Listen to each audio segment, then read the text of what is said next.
Hi, welcome to Manas Shield YouTube channel. Before we start, kindly subscribe to my YouTube channel. Thank you. Let's start the video. If you haven't watched the previous video, I'll link it in the description box, or you can click here. Chapter 2, A Short-Lived Everyday Life. Rimuru dispatched his subordinates.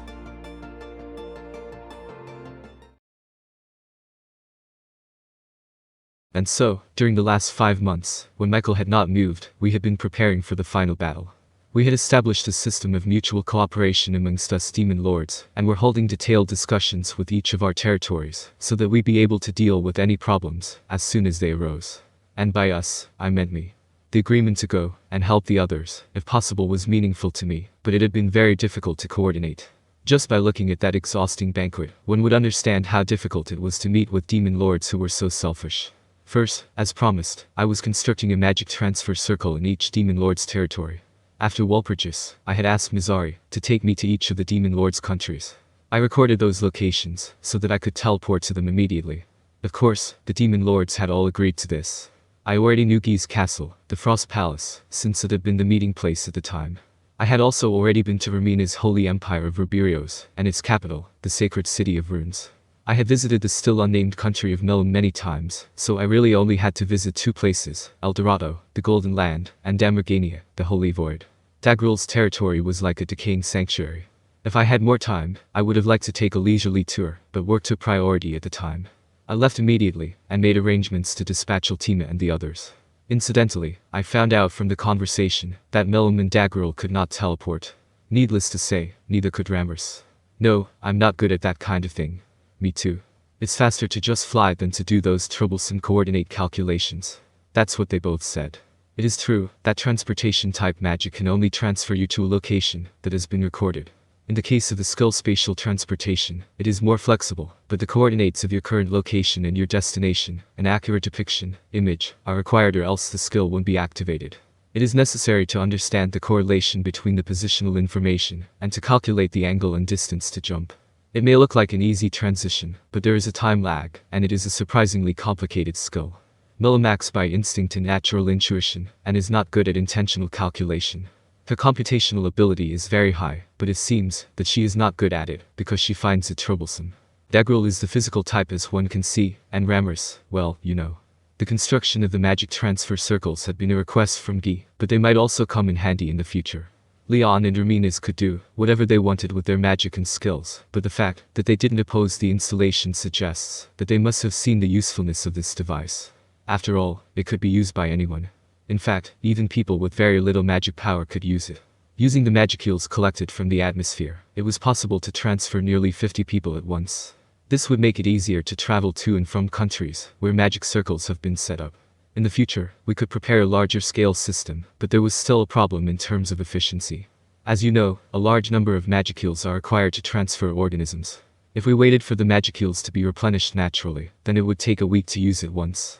It was easy to replenish the amount of magicules if the person had as many as we did, but it would be a lot of work for humans to do so with their magic power. If it was used to transport goods, then that could start a distribution revolution. If that happened, the magic train we were working so hard to develop would become obsolete, and there would be a lot of problems to solve. The word compartmentalization came to mind, and so I decided to leave the effective utilization of this device as a future task. For that reason, I was installing magic transfer circles, though as a matter of fact, I had already completed them in Demon Lord territories. Let's look back on the situation at that time. The first one I installed was, of course, in my country of Tempest. Just in case, I had it installed in the isolation room of the labyrinth. That way, it would be safe, even if it was used by the enemy. The next one I installed was in the Holy Void, Damergania. I went with Ultima, and completed it myself with little choice in the matter. Normally, I would have just left the work to others, but this time things were different. In addition to the fact that I could not afford to take my time, Damergania was a unique location. A long time ago, the city had been reduced to ruins by the decisive battle between Guy and Milim. However, the tragedy of that battle still affected the city to this day. A barren land, a deadly desert. There were several reasons why it was called that. The raging sandstorm corroded everything it touched. This sandstorm isolated Damergania from the outside world. At the time when the forces between Gi and Milim clashed, a catastrophic destruction occurred, and the energy was forcibly expelled to another dimension to minimize the damage. However, that power has not disappeared, but continues to leak from the dimensional rupture. That is the cause of this tragedy. That was Seal-san's explanation. It was such a long time ago, I was surprised that it was still having an effect. Anyway, such a dangerous place was the territory of Daggerul. In Damergania, there was a huge tower, the Heavenward Pavilion, that pierced the sky. Only the area surrounding it was a barely functional safe zone called the Holy Void. Outside of the barrier, which had existed since ancient times, there were threats that even rivaled the permafrost. Weak monsters would be sliced to death by sand blades, and even strong monsters would be at risk of death over long periods of time. Daggerul and the other giants were of no exception to this rule. For the weak, women, and children, even if they were high-ranking warriors, there were many dangers outside the safety of the Holy Void. If even the giant race could be reduced to such a state, then for humans, this was truly a deadly place. That's why I did the work myself this time, rather than sending for Vesta and the others. That said, all I really had to do was set up the magic circle. The giant disc made of pure magisteel, engraved with magic formulas constructed by Seal-san, was 1 meter high and 7 meters in diameter, and was installed in the location specified by Daggerul. The rest of the work went to the demons who had come with Ultima. This is an order from Rimuru-sama. Do not embarrass me, and make sure you complete it. And so, the demons were given a threatening pep talk from Ultima. It was mostly just threatening, but the demons were good at magic, so they could handle it. With that in mind, I left them in charge and retreated. Rimuru, are you sure it's alright? Daggerul asked me anxiously. Yeah, it's fine. There's Varen as well as Ultima, and we can also call Zonda back if needed. The test was successful, so don't worry about leaving the rest of the adjustments to them. Yes, there was nothing to worry about. Because Ultima and the others were big-time demons despite their appearances. They probably had accumulated more wisdom than I could even imagine, so I finished the work without any worries. Rather than that, I was just wondering whether they would go berserk. Well then, I'm off. You take care of the rest. Daggerul was about to say something, but I chose to ignore him. It would only be a hassle to change personnel here, so I left the place, as if to escape. After Damergania was Riberios. I set up a magic circle at the location Raminas had specified. After that, it was work time for Gobkyu and the surmounters who had come with him. If I just left things to Gobkyu, he would construct a magnificent building as a transfer facility. And with the help of the surmounters, they could handle the fine-tuning of the relocation information. I think this will work. I will keep in touch with Tempest and Damergania, and we will get it working up to a practical level. Now that they were taking care of it, my work here was done. Now, as for the other matter. Xian, her subordinates, Adalman, and his followers were scheduled to arrive in Ramina's country. I had brought them all together this time, but the problem was finding an inn.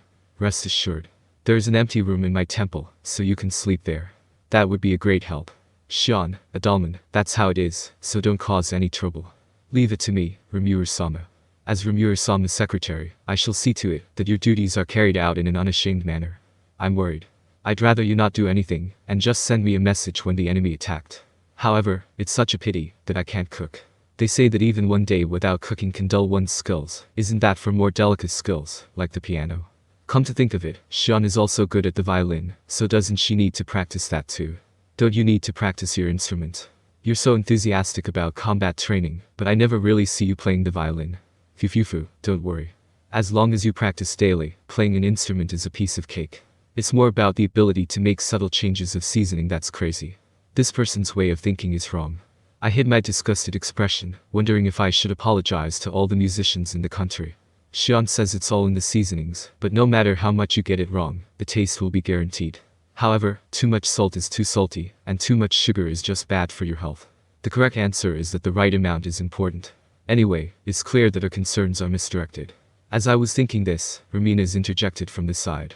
Xian, wasn't it? If it's combat training you're looking for, I'm sure Hinata has some time. If you'd like, I can do it too, so don't worry.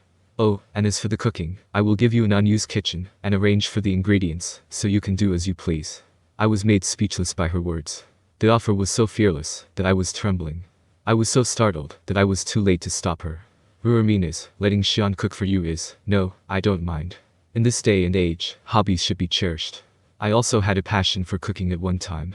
Fufufu, it would be fun to try it with you. Well, that's a wonderful idea. I won't lose, Rumina-sama. Fufu, Hinata is also very good at cooking. Let's invite her. You've gotta be kidding. There's a lot to talk about here. I could no longer handle this, let alone having Hinata join in. I didn't know what to do, so I left my luck to chance. Adalman. I leave the rest to you. He must have had some terrible premonition. Even Adalman, a man of great faith, could not nod his head in agreement with my words. However, the die had been cast. Well then, let me know if anything happens. I left it at that and escaped on the spot. The third destination was Milim's country. The ruins of Urzania, which I knew quite well. What rose from there was not a sacred mountain, but a huge structure still under construction. I teleported to the side of the old city, and waited for the pickup. Del had been sent ahead of me, so I was accompanied by Gabel's group, and Carrera and Esprit. Gabel's cheerleaders, Kakushin, Sukuru, and Yushichi, and Gazit-kun, the captain of the Hiryu, were also there. I don't know who Gabel's second in command is, but I am sure that these four stand out. Even though the Hiryu and others were preparing to face a decisive battle with a dangerous opponent, they all looked very happy. The reason seemed to be because Ultima's special training had been put on hold for the time being. It was so harsh that they all died many times. They had all lamented over being unable to stop even after death, because they were still in the labyrinth. If you think about it, that labyrinth is a fell. Rather than training to the point of death, you can assess your limits on the assumption that you will die. Well, thanks to that, they seem to be improving rapidly. Simply evolving and increasing your magicule quantity does not mean that you will become truly strong. It is only when one has mastered their power that they can be called a first-class warrior. That said, you should not overdo it. I wouldn't want to train like that either, so I decided I would tell Ultima to keep it in moderation. And so, there were a little over 100 people in total. We had been waiting here for about 10 minutes now. I told Milim that I would be here today through the telepathy net, but maybe she forgot. Aren't they late? There, Career Dono. We've only just arrived, haven't we? Let's wait for the pickup with the feeling of sightseeing. Gabel Dono is kind, isn't he? I think Carrera-sama is just too quick-tempered. What did you say, Esprit? No, nothing. It's barely enough. But still enough. I can help, but understand Carrera's frustration. But that's because I still have the senses of a modern Japanese who used to live by the minute, and in this world, I'm one of the impatient ones. We have a concept of time, and we have clocks, but they are not as elaborate as the wristwatches worn in my previous life. It is common knowledge in this world that only aristocrats or big merchants have pocket watches which are a little bulky. Therefore, if the time of an appointment is vague, such as in the afternoon, the general practice is to have a messenger on standby as early as possible. In this case, it was Milim's fault for failing to do so, but it would not be mature to get angry, because there was always the chance of a misunderstanding such as with the meeting time or date. It was no use asking Carrera for help, so I decided to take the lead here. Don't panic. I'll just check with Milim. After saying that, I tried telepathy net on Milim. Thank you for watching. Hope you enjoy it.